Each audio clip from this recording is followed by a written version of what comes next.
Hello everyone.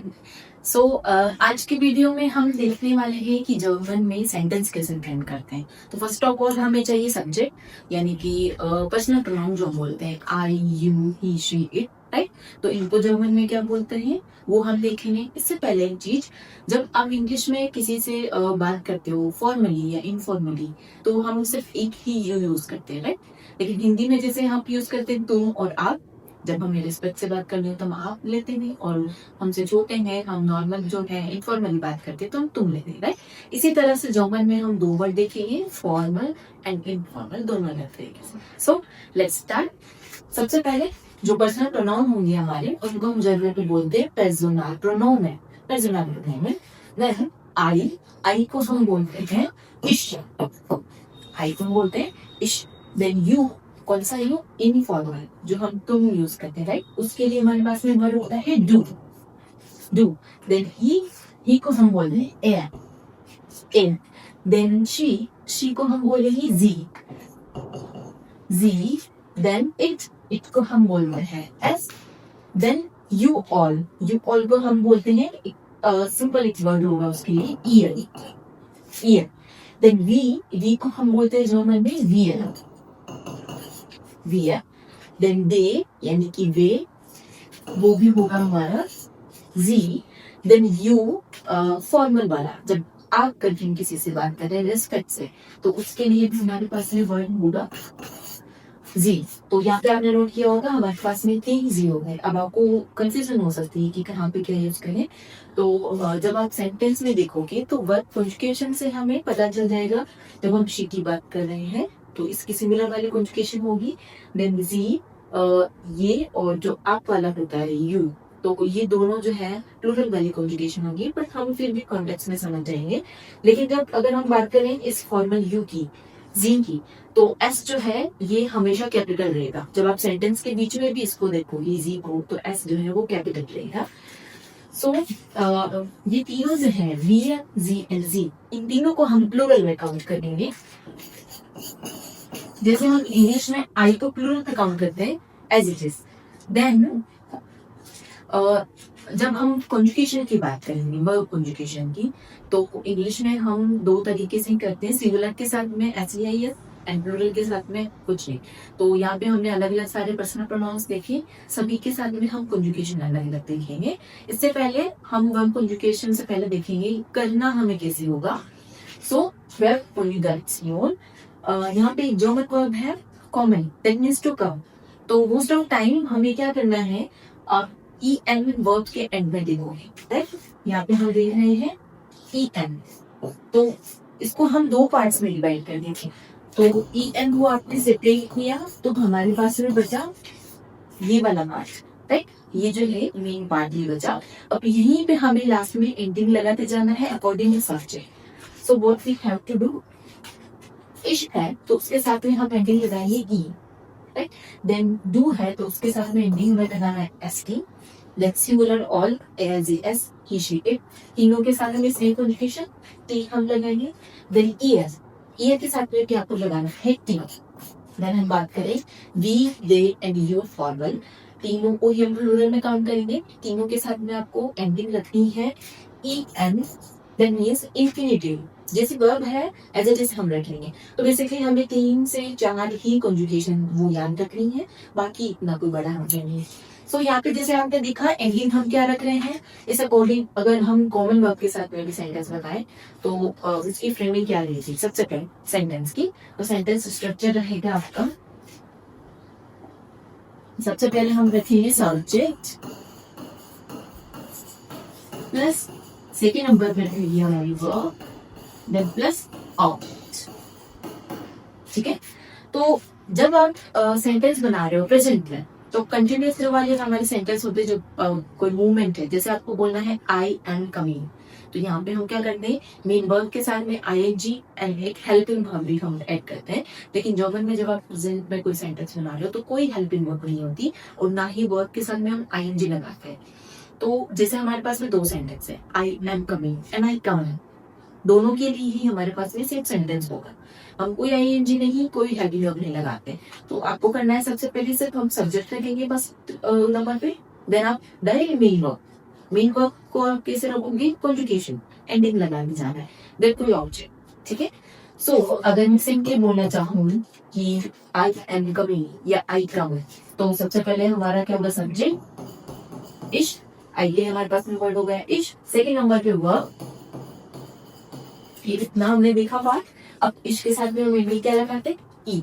तो आपको क्या सा काम करना है, इश कॉर्नर, दैट मीन्स आई कम या फिर आई एम कमिंग, दोनों के लिए ही हमारे पास में सेम फ्रेज हो जाए, राइट। देन आपको बोलना है you are coming today, you यहाँ पे हम ले रहे हैं इनफॉर्मल, तो डू एस्ट, right, because heute, today, today को बोलते हैं heute, राइट। फिर आपने बोलना है जैसे कि he is not coming today, negate कर रहे हैं हम, तो एयर कॉम निश्ट heute, निश्ट दैट मीन्स नॉट, ठीक है। तो conjugation and all I hope कि आपको समझ में आई। देन कुछ और हम एग्जांपल्स लेते हैं यहाँ पे। वर्ब है हमारे पास में गेहन, दैट मीन्स टू गो, आपने नोट किया है, यहाँ पे भी हम ई एन लास्ट में देख रहे हैं, तो आपको ई एन को एक बार हटाना है, जो मेन पार्ट बचा उसके बाद में एंड को नहीं लगा के जाना है। आपको बोलना है आई एम गोइंग, तो इश।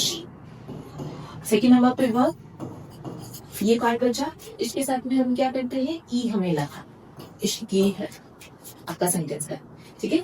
आपको बोलना है you are going to home, डू gehst nach Hause, nach Hause means to home, right? Then आपने बोला है he is not going to be, er geht nicht heute, right? आपको बोला है we are going soon, wir gehen bald, that means soon, right?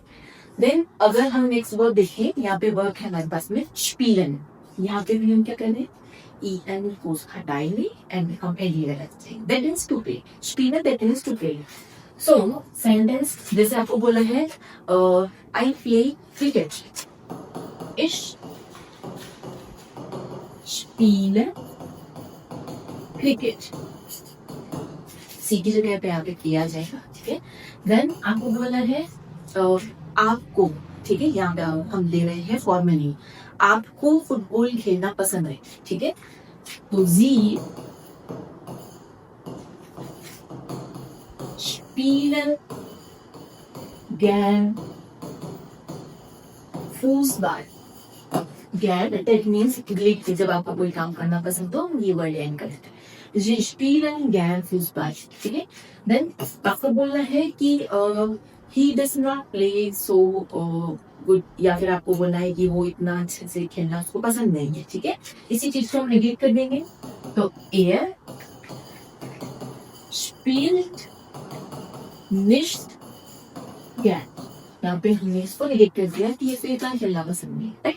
Then आपको बोलना है कि फीमेल की बात कर रहे हैं, उसे गिटार बजाना पसंद है, ठीक है, तो यहाँ पे हम क्या है जी स्पिल गैन guitar, guitar that means guitar, तो इंस्ट्रूमेंट्स के साथ में भी हमें स्पीलन वर्ब जो है वही लेनी है, ओके। आपको बोलना है कि हम साथ में खेलते हैं, we play together, wir spielen zusammen, zusammen that means together, we play together।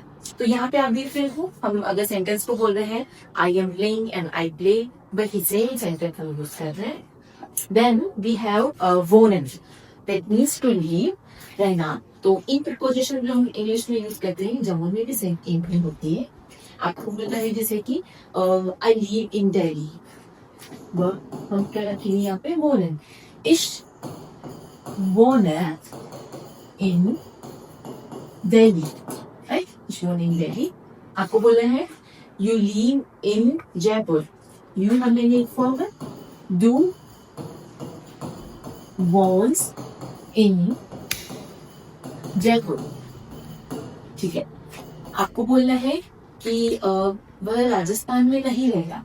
Negate कर रहे हैं। एयर वॉन्ट निश्ट इन राजस्थान। ठीक है, आपको बोलना है we all live together. We live together. वी wonen Susanne being together, right? Then verb है हमारे पास में माखन। That means to do and to make, दोनों ही इसके मीनिंग होते हैं। इसके साथ में हम ले सकते हैं, जैसे आपको बोलना है कि आई एम डूइंग स्पोर्ट, आपको बोलना है we are making a project, तो दोनों के लिए हम सेम वर्ब यूज करेंगे। सो आपको बोलना है जैसे आई एम डूइंग योगा, कोई टाइप के वर्ब में कोई आई एन जी नहीं, main verb Ich mache yoga, right? आपको बोलना है he does sport daily, रोजाना। Er macht Sport täglich।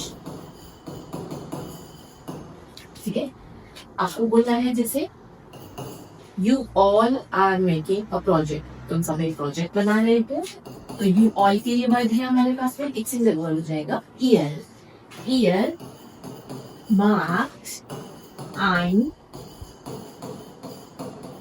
Project. Year marks ein project, तुम सब एक प्रोजेक्ट बना रहे हो। देन आपको बोलना है कि हम सब वीकेंड पर स्पोर्ट करते हैं, तो wir machen Sport am Wochenende. Am Wochenende, that is on weekend. Okay, so ये वर्ब कॉन्जुगेशन एंड जो पर्सनल प्रोनाउंस है, इसमें हमको सिर्फ इतना सा काम करना है। फर्स्ट नंबर में आपको पर्सनल प्रोनाउन रखोगे, देन उसके अकॉर्डिंग आपको जो है वर्ब की कॉन्जुगेशन रखनी है। वर्ब हमें याद रखनी पड़ेगी, एंड उसके बाद ही आपको ऑब्जेक्ट जो कोई भी एक्स्ट्रा मटीरियल आपको डालना है वर्ब के बाद में, राइट? ये नॉर्मल स्ट्रक्चर रहेगा आपका। सो आई होप कि आपको सेंटेंस फ्रेमिंग जो है जो में वो समझ में आई है। Thanks for watching and see you soon.